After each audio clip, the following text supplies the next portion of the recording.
There have been plenty of disappointments in electronics for Sugar, but one line of work has gone from strength to strength. Based in New York, News Corporation is Rupert Murdoch's media empire. In 1988, Murdoch wanted to launch a satellite service. He asked Sugar to make the dishes for the new Sky television. Alan discussed how he could make large quantities at a reasonable price. He believed in simplicity, and he believed in speed and delivery and low price. So it suited us all around. Our approach was, what is a dish? And we had a look at it, and it was reminiscent to a dustbin lid. So we went to the equivalent of, say, a dustbin lid basher, and said, what does a dustbin lid cost to bash out? And we got them made for £1. For £1? Yeah. The actual raw dish was made for £1, yeah. We are seeing, I think, the dawn of an age of freedom for viewing and freedom for advertising.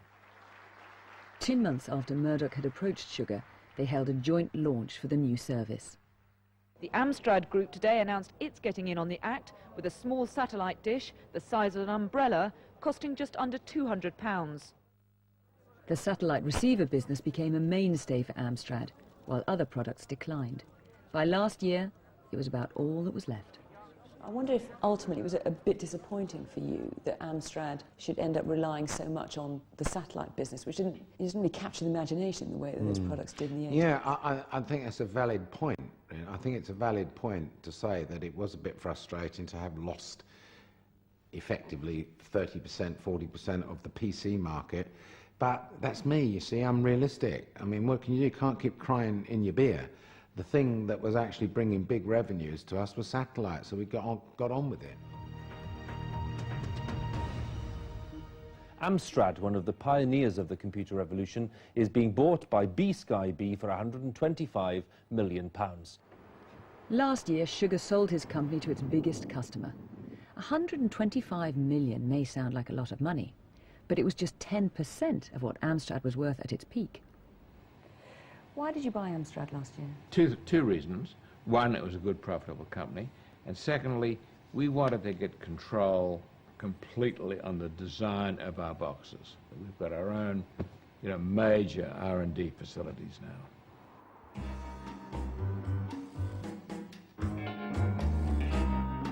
To Murdoch, Amstrad looked like a good investment, but within his massive media empire, it'll now be just, well, a small satellite.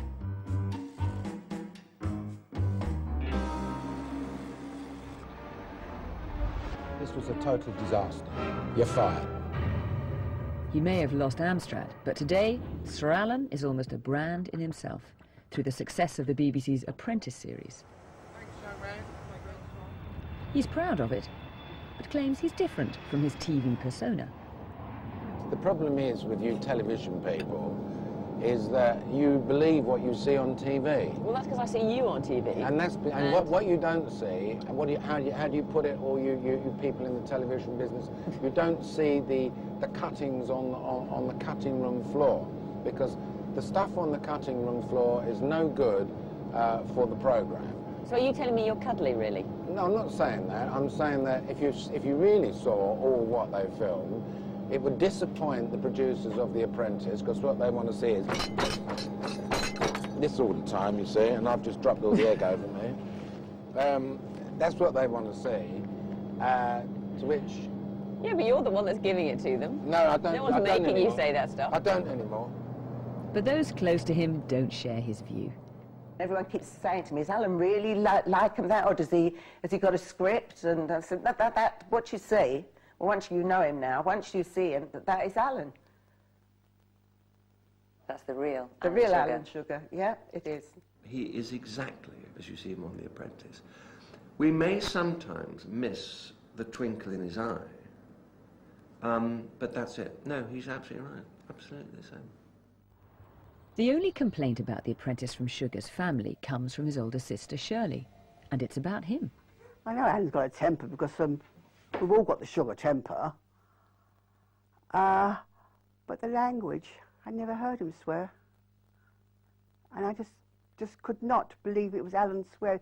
I phoned him up and said, Alan, please moderate your language. She's getting very old, Shirley. She's getting very, very old. I mean, any viewer of The Apprentice will know that I made a deliberate decision never to swear on that programme. Bloody pillar. Minor expletives, maybe. Bloody cheddar cheese. Sugar is not one to let criticism pass, even from his sister. She never phoned me to say that. It may be when she's down at the Ladies' Vintners Society, she sits and talks with all of her friends there saying, oh, I saw your brother on television. Yes, I told him off. Actually, the other day, I think she made it up, really. And I'm afraid it hasn't improved. His language hasn't improved. I haven't phoned him up since.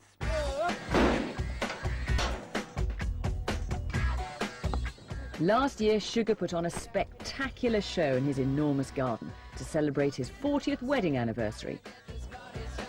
For once, his business and family life came together.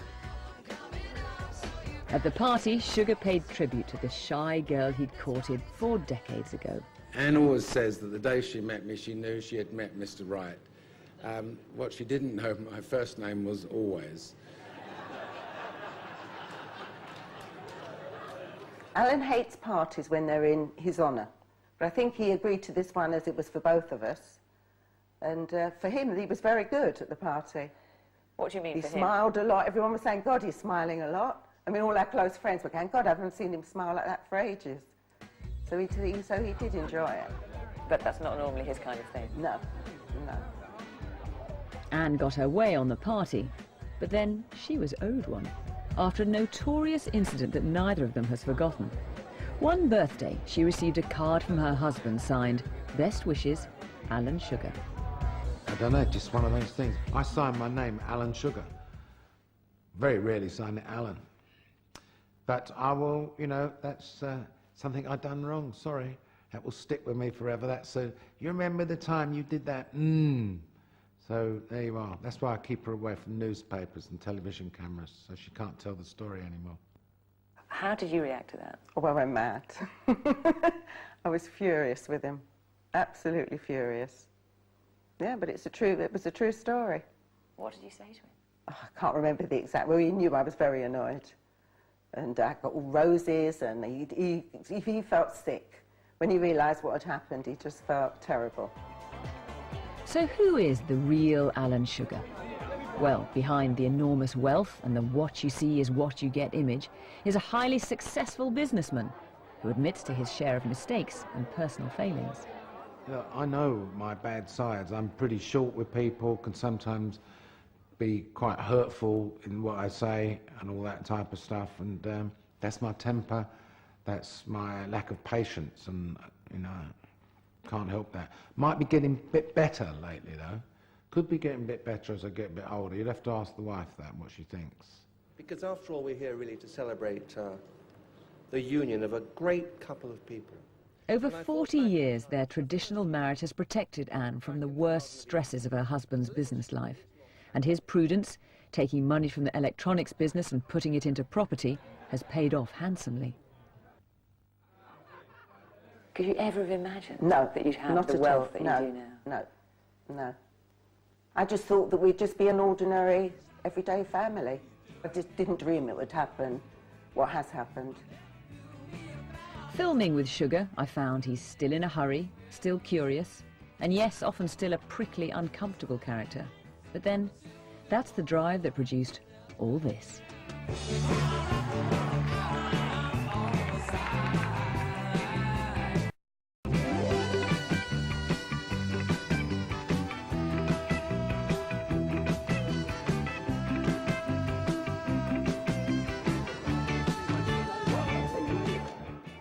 BBC Two City season continues with a new series in which 8 novices are given $1 million, 2 weeks of training and 2 months to see if they can make a killing running their own hedge fund. $1 Million Traders begins tomorrow at 9 o'clock. Bye.